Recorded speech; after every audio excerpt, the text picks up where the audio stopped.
Hey folks, this is Will Lewis here. Cannot wait until we get into our session. Sticks, stones, broken bones, and hurtful words. Building workplace civility. Hey, do you remember when you were in elementary school and you used to sing the song, Sticks and stones may break my bones, but your words would never hurt me? I remember singing that song. I remember hearing that song sung on the playground. Sticks and stones may break my bones, but words will never hurt me. I'm here to tell you words do hurt you. Words can hurt you. And that's going to be the context of our conversation today as we talk about building workplace civility. We're going to talk about the words and the behaviors that hurt. We're also not just going to talk about the words and behaviors that hurt, but we're going to talk about some strategies that will help us to get beyond those harmful words so we can create more of a civil work environment for everyone. Here are a couple of objectives of our workshop. We want to understand the impact, recognize how incivility affects team performance, morale, and organizational success. We want to talk about how do we deepen relationships, learn how stronger relationships and trust foster a civil workplace environment. We want to talk about build resilience, explore the connection between resilience and recovery from workplace conflict. We're also going to have we'll talk about how do we begin to do that bounce back and some application strategies as well. I want to add something here, and you'll find it in the slides, not necessarily on this slide deck, this slide here, but we also want to talk about the CARE framework. CARE stands for, get your pen and paper and write it down. CARE stands for curiosity, awareness, respect, and empathy. So, how do we lead with care when we're talking about this notion of civility in the workplace? What is the cost of incivility? What does it cost when we have incivility in the workplace? I'm curious to know, have you ever thought about that in your own workplace in terms of the cost? What I'm going to present right here is we have some costs, but these are kind of general big picture global cost, if you will, but they're not necessarily cost within your particular organization. So it would be good if you go and you find out the cost in your organization. But according to SHRM, there are 202 million acts daily of incivility before we get to work.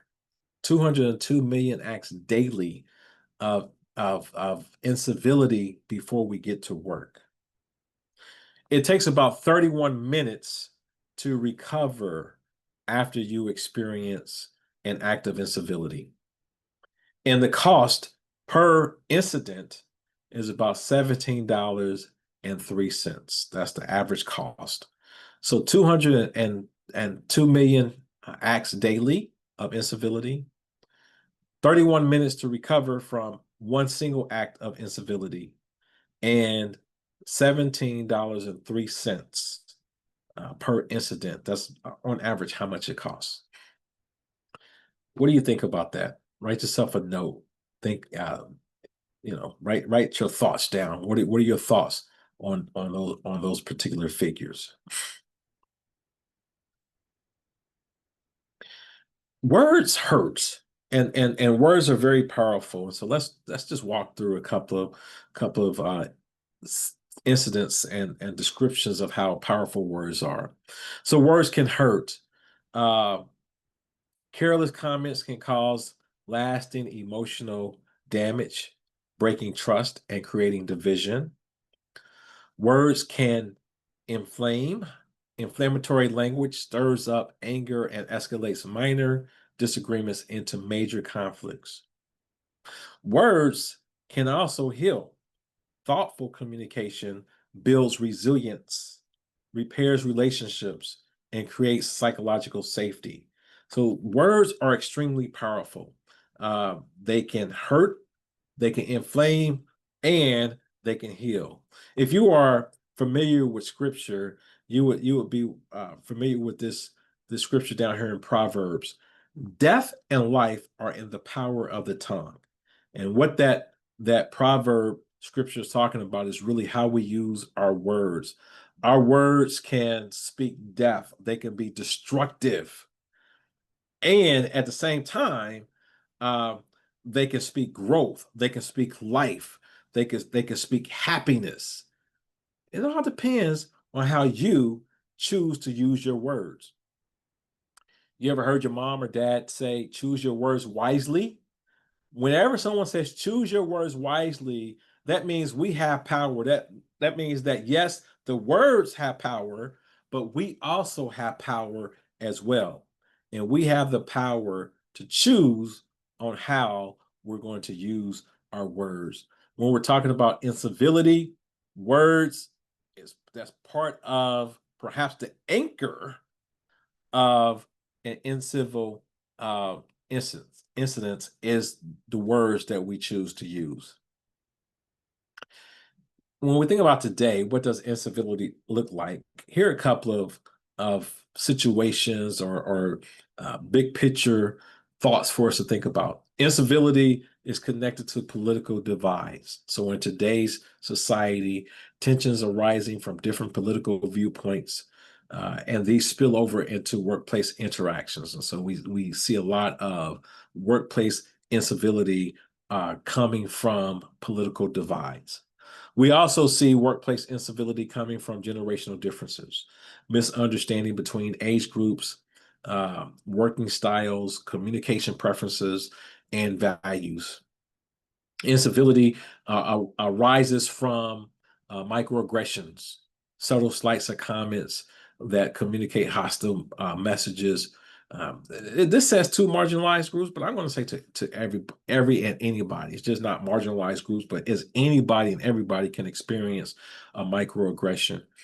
Just speaking about microaggressions, one of the things when I talk about any and everybody, uh, my wife and I love her dearly, and um, there are times where we're having our spirited debates, and I will say to her, "My goodness, that was a microaggression," and she would come back, and she's quicker than I am, and so she'll come back. She said, "Nah, baby, nothing about that was micro. That was just pure aggression."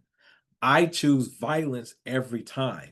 That's what my wife says to me, and I'm like, you know what? You do choose violence every time. I'm like, why do you always want to choose violence? Why can't we just get along? And she'll look at me and say, I love you, but I'm gonna choose violence. And so microaggressions are not just uh, something that happens to marginalized groups. They can happen to everyone. And then digital disconnection. We look at remote work challenges that lead to misinterpreted messages and diminished empathy. And so when we think about what incivility looks like, it looks like political divides, generational differences, microaggressions, and also disconnection, specifically digital disconnection when we're working in our remote work locations. Take for a moment and write down an aha. What was an aha for you in what we just talked about? Write down for yourself what was an aha in what we just talked about, and that also give me an opportunity to get some water.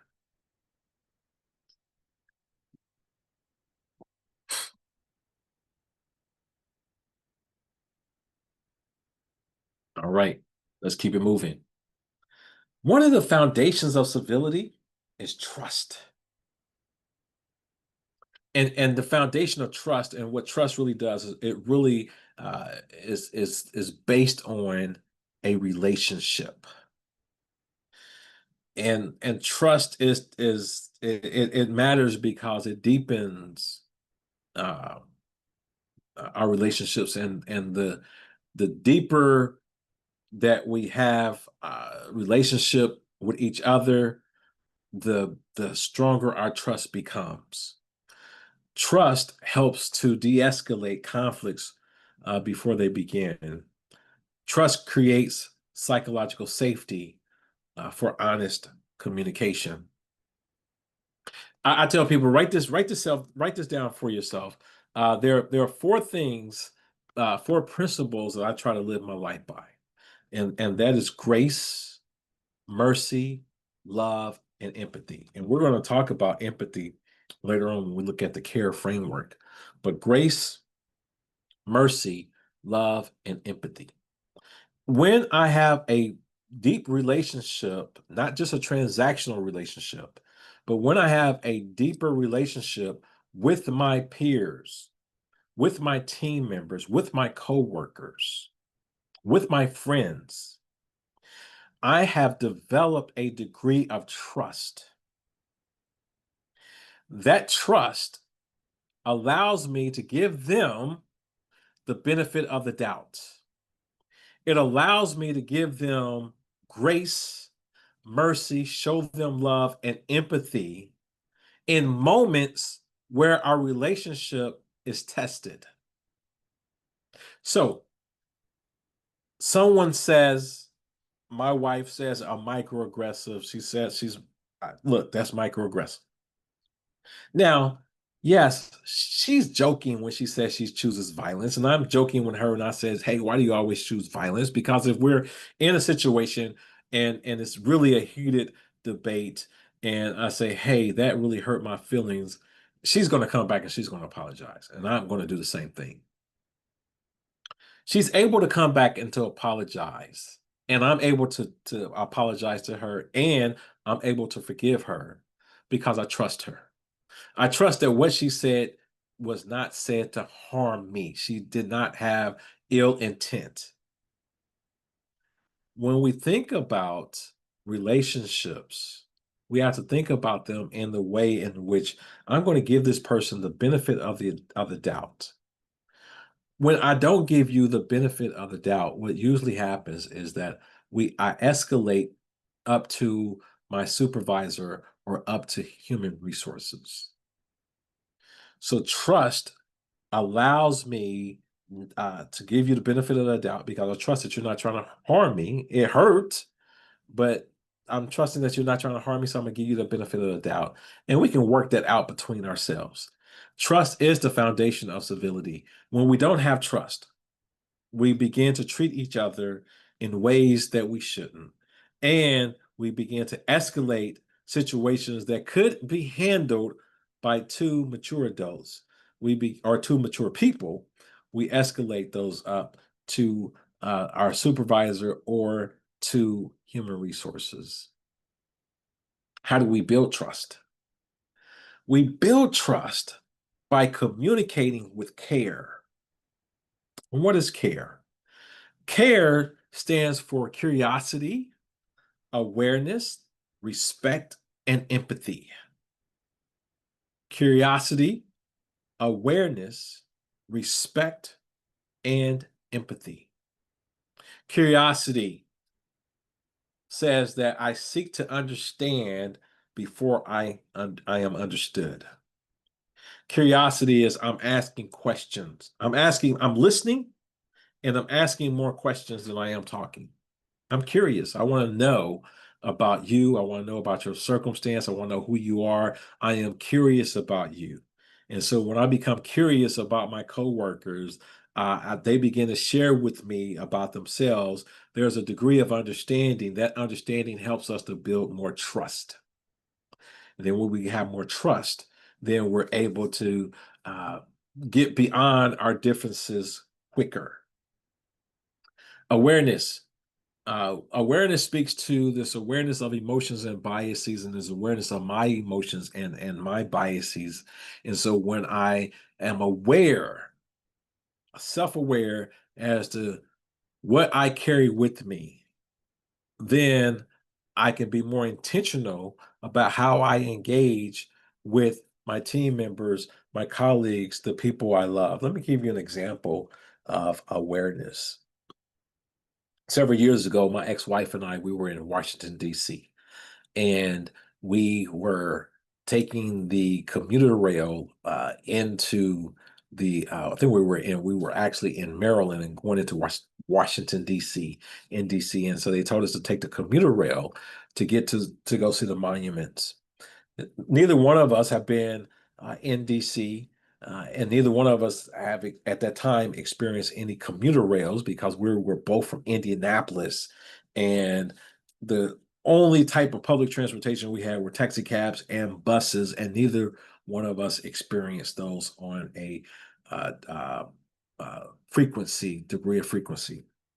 So we're on this train, and whenever I travel, I keep my wallet in my front pocket. And so we're on this train, and I keep my wallet in my front pocket, and the train stops, and the three uh, young African American men come on the train. I immediately, kind of instinctively pat my front pocket, and then I reach over and bring my ex-wife a little bit closer to me. And then I had to stop. And I said, Will, what are you doing? Did you realize you just stereotyped these guys? You just had a bias towards them? And here's the thing, y'all. We all have biases towards others. And it doesn't have to be a racial bias, it could be any type of bias, but we all carry bias. And I'm telling you this story because as an African American male, as I looked at these other African American men, I had a bias towards them. I stereotyped them. And I had to stop in that moment. And when I stopped in that moment, I had to disrupt and interrupt that bias. I had to become aware and recognize my emotions and my biases. If I'm going to lead and communicate with care, I have to recognize my own. I have to be aware of what's inside of me. Then respect. I have to respect you. I don't necessarily have to agree with you, but I have to respect you. I have to respect your sense of your expertise as to who you are, your humanity. I have to honor your dignity. And so I'm going to give you that respect. And so when we're in moments of conflict, I do not dehumanize you. I maintain your sense of humanity, even in the contents of me disagreeing with you. I think oftentimes when we're in uh, hostile or heated debates with each other, we want to dehumanize the other person. We get so angry, we lose the ability to choose appropriate words, and we devolve into something to where we use inappropriate words, and we're calling people all out of their names, and we're being very disrespectful to them because we do not have control over our own emotions, because we're not aware of our own emotions. Therefore, we begin to disrespect the other person. Well, when we communicate with care, communicating with care means that we communicate respectfully and we hold that person in high regard. Write down this term, cultural humility. Cultural humility. When we are engaging in cultural humility, what that says is that I am going to respect you. I'm going to respect that you have some knowledge. I'm going to respect that you are credible. I'm going to respect that you know about your circumstances better than I know about your circumstances. You know about you better than I know about you. And so I'm going to have a culture of humility. So I'm going to humble myself and learn from you. I'm going to humble myself and be curious and ask you questions about you. I'm not going to have assumptions. I'm not going to make assumptions. I'm going to learn from you. I'm going to humble myself, and I'm going to become keenly aware of the biases and emotions that I have about you, about where you come from, about the foods you eat, about your worldview. I'm going to be intentional to recognize my own biases, and I'm going to set those aside, ask you questions, be curious enough to ask you questions about you. And I'm going to respect. I don't have to disagree. I don't have to agree with you, but I'm going to respect you. And then empathy says that, hey, I am going to try to understand where you come from, where you're coming from.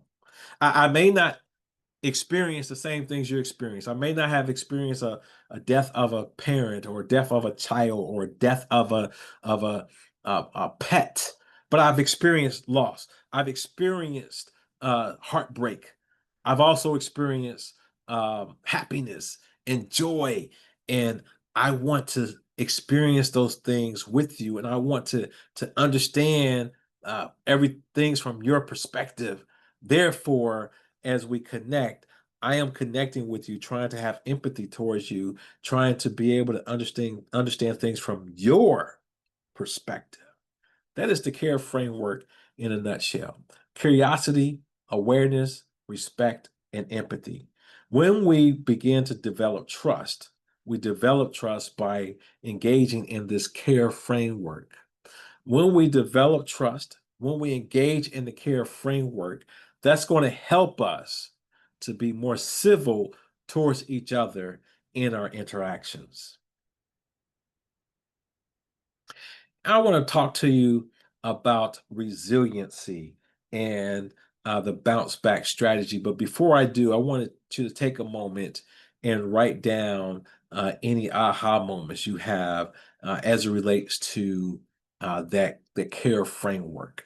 So, what are any aha moments that you may have as it relates to the care framework?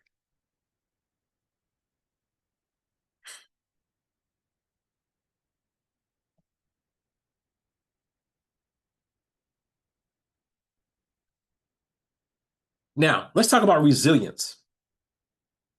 When we experience moments of incivility, and what do we say? It takes about 31 minutes for us to recover. That's the bounce back.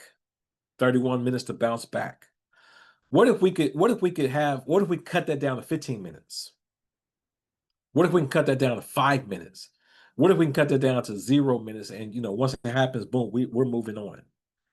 The degree in which we can bounce back deals a lot with the resilience that we have. Resilience as the bounce back strategy. How do we bounce back from those moments of incivility? Incivility and workplace conflict, they're going to happen. They're inevitable. They will happen. Resiliency is not about avoiding the conflict. It's about being able to bounce back from the conflict. When our teams can bounce back, it's not about having fewer conflicts. We're going to have conflicts in teams. We're human. But how do we resolve them quickly? How do we resolve our conflicts quickly? That speaks to our degree of resilience. Resilience, according to the American Psychological Association, resilience is the process and outcomes of successfully adapting to difficult or challenging life experiences, especially through mental, emotional, and behavioral flexibility and adjustment to external and internal demands. That is the academic definition of resilience. Will Lewis's definition of resilience is bouncing back in the middle of the storm. When that storm happens, how do I bounce back? How do I thrive through the storm? I am here. As a matter of fact, this is what resilience is to me. I look at that storm and I say to the storm, I am the storm. You're not coming after me. I'm the storm. Now, yeah, that doesn't mean that I may not be sad. That doesn't mean that I may not be impacted by the storm, because the storm oftentimes leaves debris that we have to clean up. But the degree of resilience that I have allows me to bounce back quicker. I want you to take for a moment and get your phone and scan this QR code right here. This is our Resilient Leader Self-Assessment. I want you to be able to take the self-assessment. This self-assessment, when you take it, is going to ask you several questions, and it will give you one of three resilient leader archetypes. You will be either an empowered resilient leader, a strategic resilient leader, or a transformative resilient leader. Take that self assessment. You're going to get a report back. Then connect in with me. My email information will be on that report. So connect in with me and let's talk about your resilient leader self assessment. I will be waiting on your email. And so when you take it, I will be waiting to connect in with you and would love to talk to you about the results of your assessment. So when we think about resilient, and resilient leader, there are 7 behaviors that makes up a resilient leader. These 7 behaviors, and you look, as you see it on my background, you see this book cover, Perched in the Storm, and the subtitle is called Brutal Lessons in Resilience That Every Leader Can Learn from Entrepreneurs. As I was writing this book, I came up with this framework around the 7 behaviors of resilient leaders, and we're going to go through these behaviors. And so I'm not going to read these to you right here. I'm going to share with the next couple of slides will kind of bring out the 7 behaviors. But we have mindset mastery, adaptability, emotional intelligence, work-life integration, strategic career growth, service-oriented, and continuous growth and innovation. Those are the 7 behaviors of resilient leaders. As we bounce back from an incident of incivility, these 7 behaviors are behaviors that allows us to bounce back quicker. As we bounce back from situations of incivility, when we begin to lead and listen and communicate with care, that allows us to bounce back quicker. Take for a moment and just write down an aha moment for you. What was an aha moment for you in our situation around resiliency? Anything that came up with you around resiliency for right now? We're about to go to some other slides around resiliency, but just take for a moment to write down an aha moment.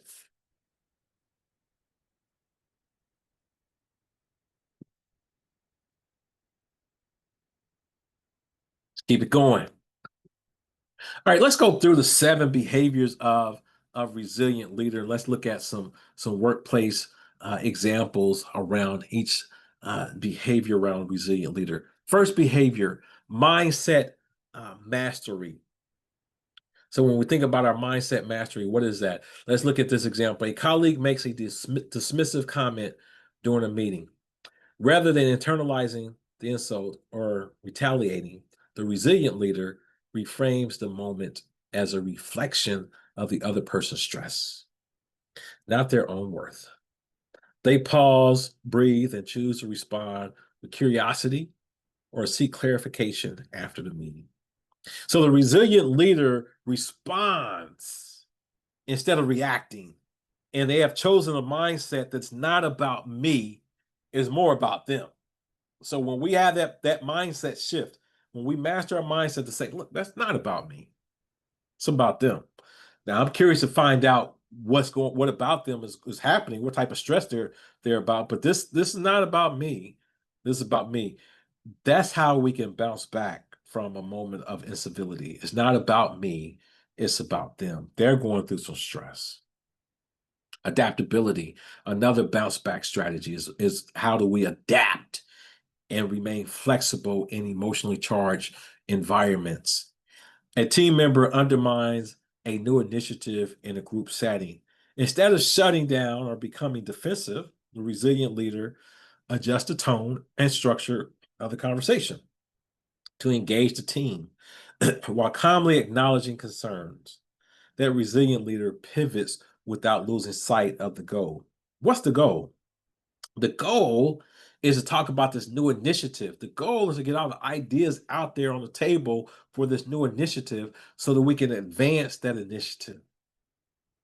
The goal is not to respond and get derailed by the team members that's trying to undermine this initiative. So that resilient leader begins to pivot. Say, okay, you know what? I'm not going to lose sight of this goal, but let me pivot. Let me re-engage. Let me change the tone of the conversation from that negative back to the positive. Maybe I need to ask some more questions. Maybe I need to just stop and ask people what their fears are or what their excitement is around this new initiative. But the resilient leader does not keep going down the path once they realize that there is some issues amongst their team members. They stop and they adapt and they pivot. In the Marine Corps, we say semper fi gumby, which means always flexible. So the resilient leader is always flexible. When we're thinking about resiliency in the context of incivility, um, we need to think about emotional intelligence. Leading with care, when we think about curiosity, awareness, respect, and empathy, that framework actually is falls under the umbrella of emotional intelligence in the resilient leader framework. After an incident of incivility, a resilient leader is attuned to the emotional undercurrents in the room. They privately check with the impacted individuals, validating their feelings and modeling self-regulation. They create space for dialogue and empathy to reestablish psychological trust and safety.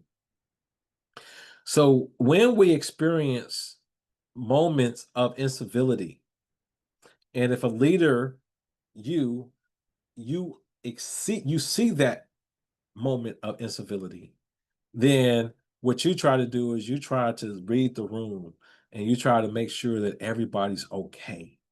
You look at your emotional intelligence and to be to lean into emotional intelligence, that means you need to be paying attention to what's going on. I remember um, several weeks ago, I was in a meeting and we were talking about a change in how we were going to discuss our diversity work. And we were saying we're going to move from diversity and move to resilience. And as we were kind of discussing this, we were on Zoom. And so I couldn't read the room, but I can read the virtual room. And I said, before we move on, let me just ask a question. Who has any unreadiness around this? Who has heartburn around this? And people began to open up and they began to share their thoughts. And one of my colleagues on the call said, Will, I really appreciate you just recognizing that we needed a moment to discuss this.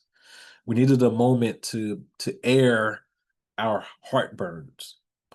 Emotional intelligence means that you read the room and you begin to invite people in when there are emotionally charged situations.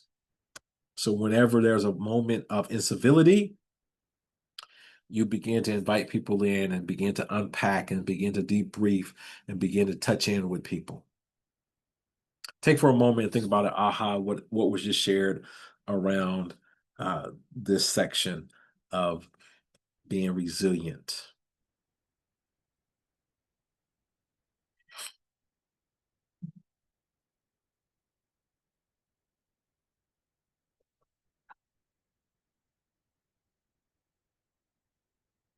Let's keep on going. Service-oriented leadership. Using leadership to protect the dignity of others. So as a resilient leader, when we're talking about incivility in the workplace, when we're talking about leading with care, and remember we talked about dignity, respect. So when we look at respect and we look at the respect helps us to understand someone's cultural humility, understand someone's background, respect of the person, even though I disagree with you. I don't have to dehumanize you. That's all coming from a place of service-oriented leadership. It is bigger than me. The circumstance is bigger than me, and I need to be committed to the community. I need to be committed to my team. And so, as a leader leading my team, and when there are circumstances of incivility, I need to not look at myself, but I need to look at my team and make sure my team is okay. When a student or team member is spoken to harshly in a group setting, the resilient leader, the one who leads with care, curiosity, awareness, respect, and empathy, the one who is looking to lessen the time that it takes for people to bounce back from circumstances of incivility. That person steps in with grace. They redirect conversation respectfully and follow up to ensure the harmed individuals is seen and heard and supported. So again, we're looking at this bigger than me. It's about my team. And so when I lead with service-oriented leadership, and when I'm thinking about the care, the framework, curiosity, awareness, respect, and empathy, that allows me to get around that corner around incivility quicker.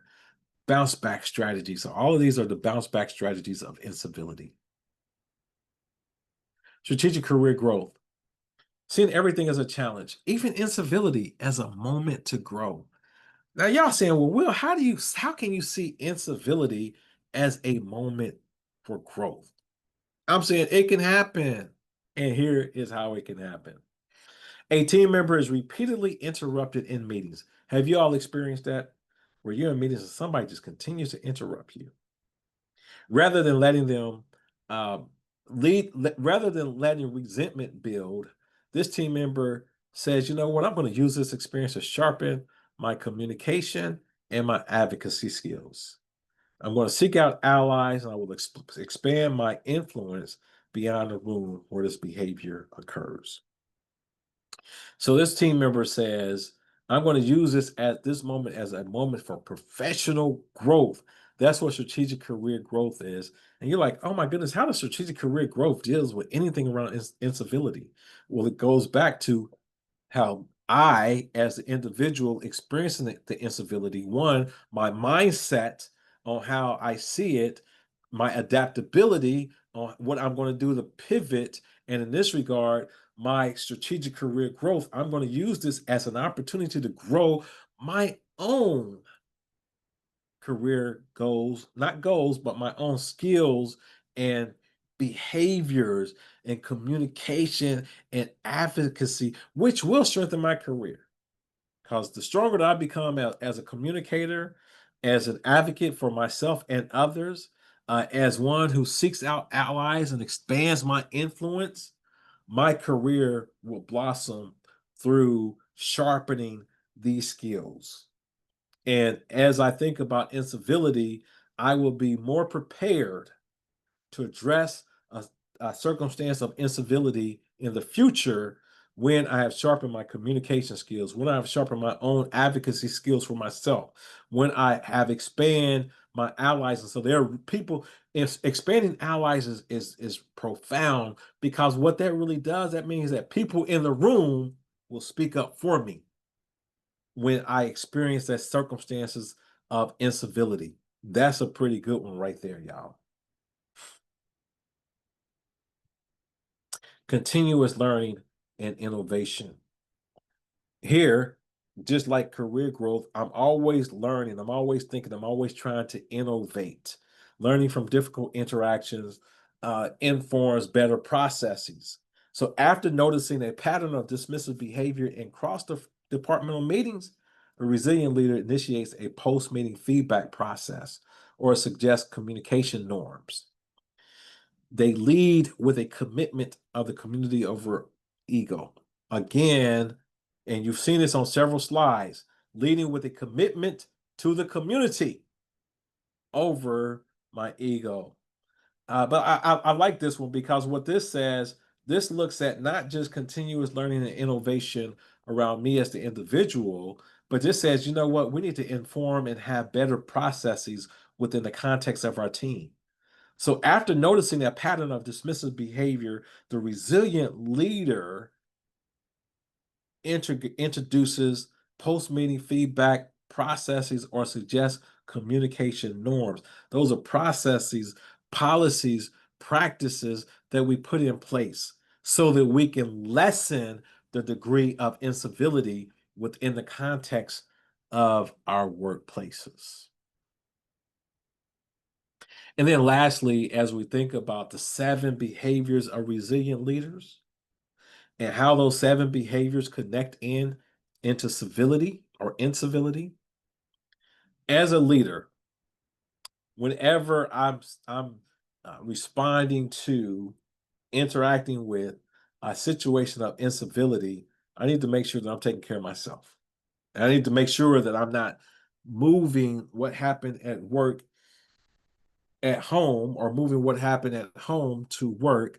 Now, I do got to realize that my work and my life, we talk about work life balance, but work and life are really integrated. So, to be honest with you, what happens at work does impact home, and what happens at home does impact work. So, what we have to do is we have to be able to engage in such a way to where we could take that pause. So, in this example, following an emotional draining exchange with a peer, the resilient leader protects their energy. They step away, they take a walk, they speak to a trusted mentor. They don't allow the moment to spill into their personal life or diminish their sense of self worth. This is very important because 31 minutes it takes to bounce back from a situation of that's been an incivil situation. 31 minutes. So if I don't take that walk, if I don't take that pause, if I don't talk to a friend or a mentor, it may be an hour because I'm still stewing on it. So what I have to do is I have to take care of myself. I have to have some work life integration and take a pause and talk to others so that I don't stew on it. And that allows me to bounce back quicker. Take for a moment and write down for yourself, what was an aha for you uh, in this section? What was an aha for you?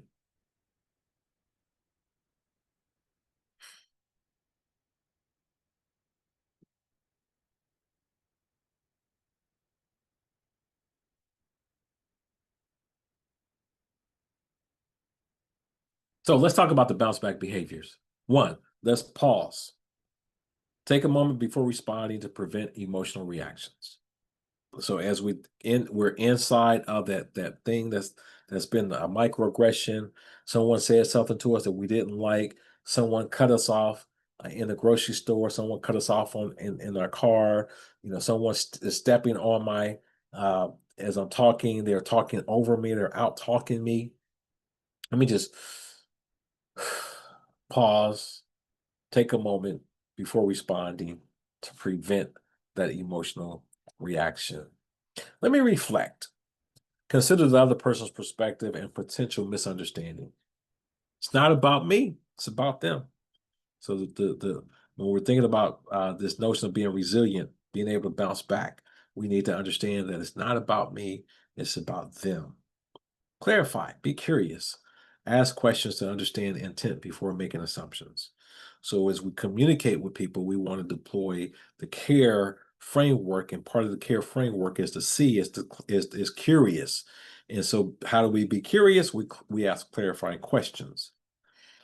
We want to address directly the behavior, not the person's character. So we want to speak about the behavior. When I'm communicating with care, I'm talking about the behavior. I'm being curious, I'm being aware, I'm being respectful, I'm showing empathy. In the resilient leader framework, I'm looking at this notion of emotional intelligence. So when I speak directly to the behavior, not the person's character, I'm deploying emotional intelligence. I'm also looking at respect and dignity and cultural humility. I'm trying to understand. I'm not trying to attack your humanity. And then I'm looking for repair. I'm going to take steps to rebuild trust and strengthen the relationship. I have to look inside myself, and also have to invite and look in with you and engage with you as well. And you have to look inside yourself as well if this is something that you truly want to repair.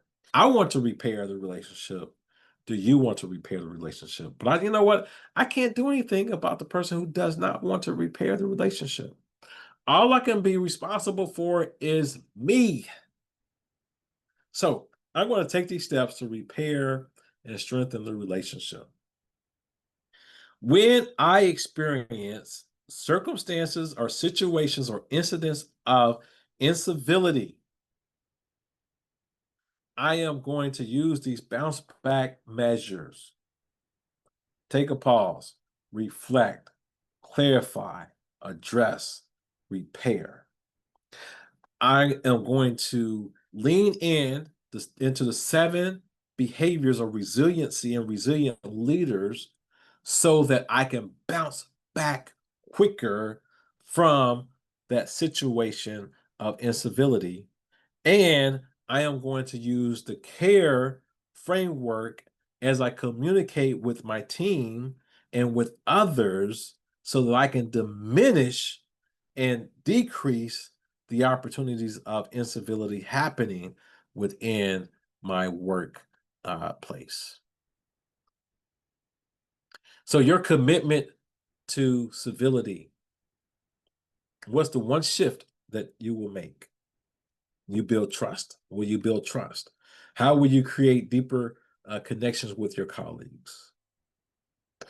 How will you decrease incivility? What specific behaviors will you change or encourage? How will you strengthen resilience? How will you model recovery from difficult moments? Resilience is all about how do we recover from those difficult moments? How and how quickly can we recover from those difficult moments? And then I want to add in here, how do you engage in leading with care, leading with curiosity, awareness, respect, and empathy? My words may be a source of life. May your presence be a place of safety. May your resilience be a gift to the team. Ooh, that was deep. Y'all need to write that one down, y'all. Y'all need to write that one down. My words may be a source of life. My presence may be a place of safety. My resilience will be a gift to my team. Write down an aha moment for yourselves. Write down an aha moment for yourselves. What was an aha moment in this moment? What was an aha moment in this moment? What was an aha moment in this section?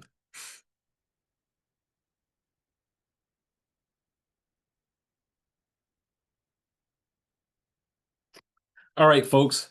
I shared with you. You see in the background. You see the book cover. My new book, "Perched in a Storm: Brutal Lessons in Resilience." Every leader can learn from entrepreneurs is on pre-order right now. Pre-sale. Scan a QR code if you want to get your copy of the book. I would love for you to get it. Love for you to invite you to have a conversation with me once you get it and you read it. It would be just a great conversation. This was something that you could share with your colleagues. So don't just get a book for yourself, but go ahead and order a bulk order for everybody in your office. Your entire team needs this. Your entire team needs this conversation. And so I encourage you to get the book. That's the QR code right there. And when you get there, and if you want to ask a question of me, there's a place where you can send me a note and we can have a chat, and so you can connect in with me through that QR code.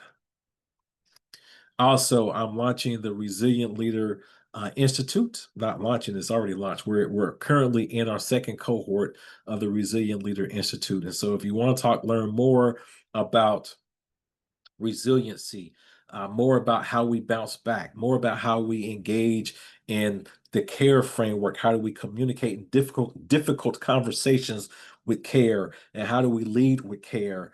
The Resilient Leader Institute is the place for you to be. So take your QR code and register. The investment for that is $55 per person or $275 for a team of 5. You cannot beat that. And so engage with that particular institute. Looking forward to seeing you in the institute. And lastly, here's a participant survey. Take the survey. Would love to hear from you. Love to hear your thoughts on your experiences within the context of this workshop. My goodness, I tell you what, I miss having the opportunity to connect in with you individually, and connect in with you collectively. but it has been my pleasure to share with you this information. And I want to do it better. I want to do it. I just want, oh my goodness, I just have so much love in my heart. And I just want this to be something that adds value to you. So please share your thoughts, share any takeaways, share anything that you want me to know that I can do better. I'm always looking to do better. So don't, you won't hurt my feelings. I would love to do better. And leave your, if you want, leave your name, email so I can contact you and we can continue to talk and engage about how do we decrease incivility, how do we lead and communicate with care, and how do we bounce back through resiliency. Thank you so much. I am just really enjoyed connecting in with you. And hey, give me a high five. How? All right. Thank you so much. Hope that you enjoyed it. Until next time, we rise and we rise together.